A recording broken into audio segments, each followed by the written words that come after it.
Attack the Light is a true rarity in mobile games. It manages to adapt an 11-minute cartoon into a console-style RPG for phones. Released back in April of 2015, the $3 game came complete with secret stages, voice-acted cutscenes, dialogue choices, and was relatively bug-free. I was pretty excited for this game before it came out.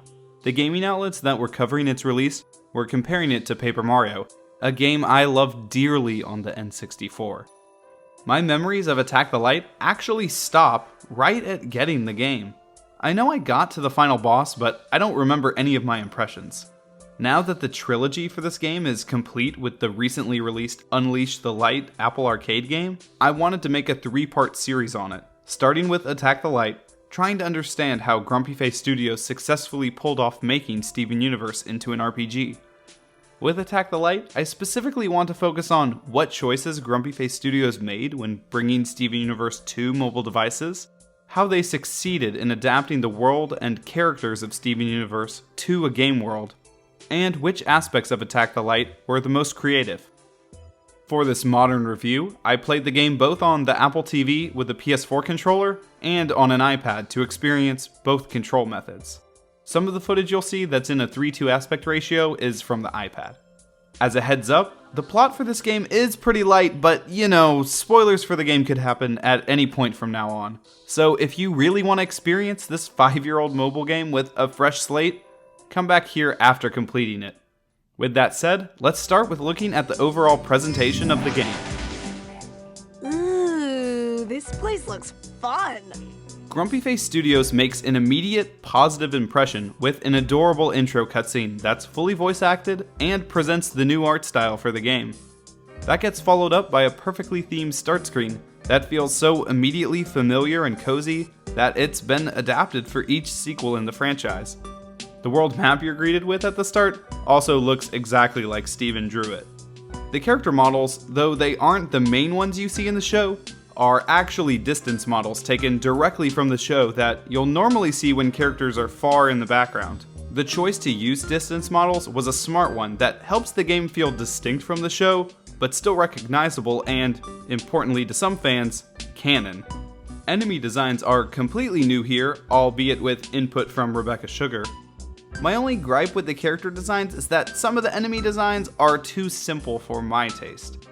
I would have preferred more alien or fantasy-inspired designs instead of these generic snakes and bats. I want to give props to the user interface.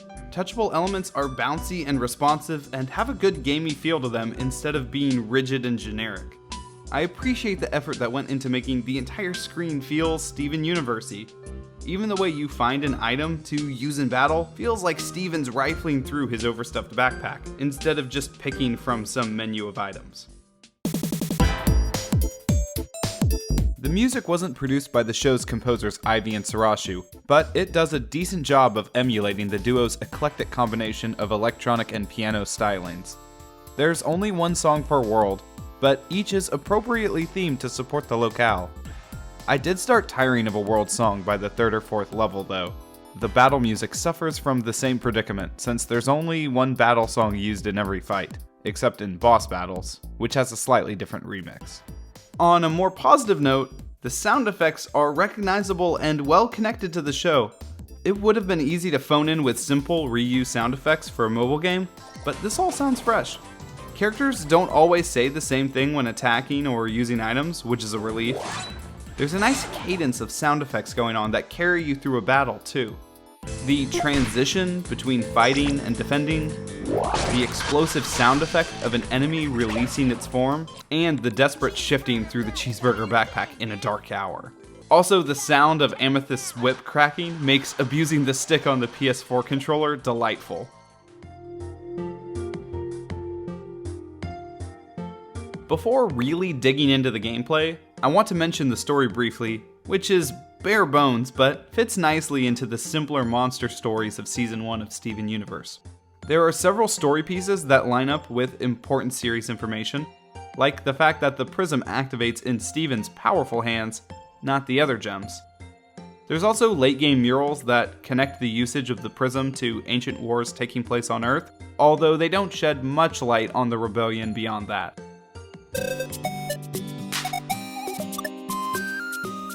Much like Nintendo has brought their franchises to mobile by smartly reducing their games to a core concept that is mobile friendly, Grumpyface Studios distilled the most important parts of an RPG and built Attack the Light to be focused purely on combat, character and item management, and exploration.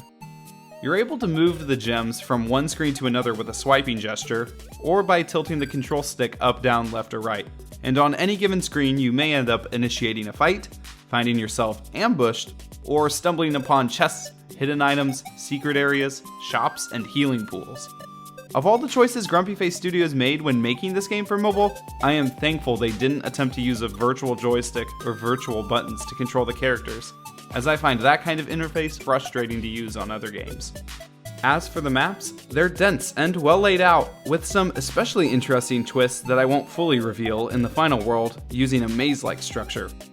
The secret areas are a fun addition, but not very challenging to find. Even though the visual indicator for them is subtle, you're gonna test moving around in every direction on every map tile, since it's trivial to attempt compared to how you'd normally need to scour a regular top-down RPG. Between regular stages, there are unlockable gauntlet stages which provide a good optional challenge that you can choose to approach earlier in-game to get badges that will be beneficial the earlier you collect them. You lose your items at the start of a gauntlet level and slowly gain them back as you fight through hordes of enemies, and I found that extra level of challenge a good twist that made me change my strategy approaching battles. And the difficulty for gauntlet levels was surprisingly high for the presumably younger target audience of the game. For enemy engagements, Attack the Light smartly incorporates Paper Mario-style turn-based combat mechanics. During the attack phase, you expend star points to use attacks and abilities, and your points get refreshed every round.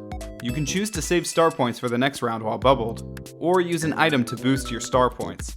In addition to managing star points, the balance between choosing if you want to use your allotted one item per round, who to heal, and when to take a defensive stance are all fun.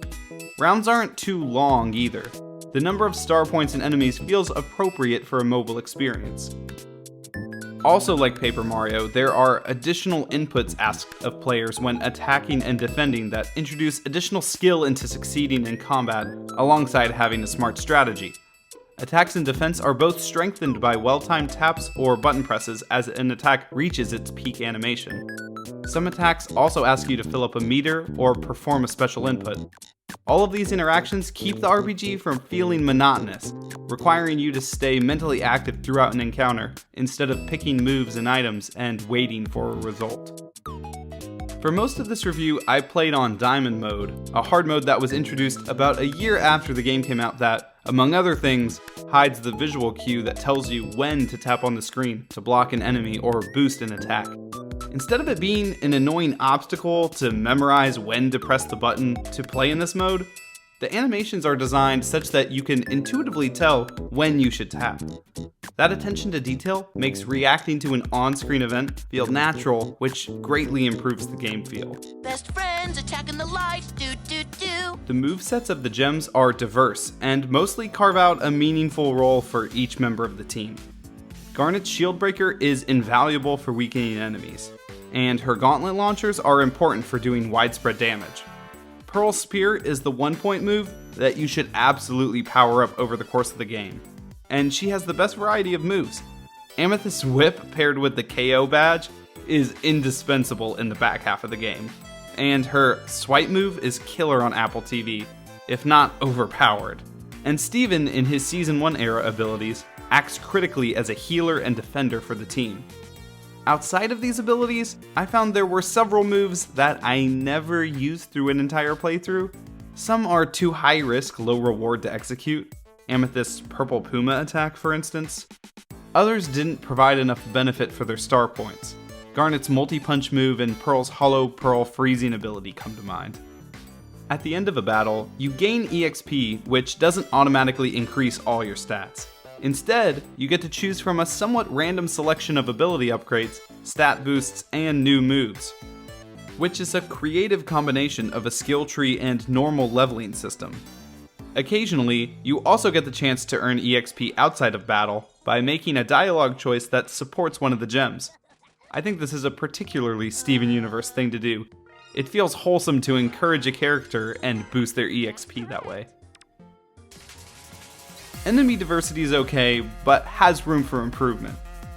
Any given assortment of baddies on a screen is usually designed to present a unique challenge, whether it's providing more powerful enemies with healers, or combining enemies that consume a turn to prepare their attacks with shield enemies that require you to consume your star points. Boss battles introduce twists on normal gameplay by requiring you to learn something about a boss to defeat it, but the cleverness of them was nowhere near the types of multi-stage battles and attack vulnerability patterns you would normally see from Paper Mario. The game was thoroughly enjoyable for me, enough to 100% it, and I was able to do so in under 10 hours, which is a pretty good value for the game. In that time, I hardly noticed I was playing a mobile game, outside of the simplified navigation. The art and UI are an excellent fit for mobile devices, and the experience scaled well to a TV too. Playing through this game again felt like entering a time capsule into Season 1 of Steven Universe. Every map location, item, attack, and quote from a character is an excellent encapsulation of the adventure of watching early Steven Universe. Grumpyface did a lot right in Attack the Light, but they had plenty of room to grow. In the next video in this series, I'll be looking at the console game Save the Light, which massively overhauled everything established in this game, and took the act of adapting Steven Universe to gaming to another level.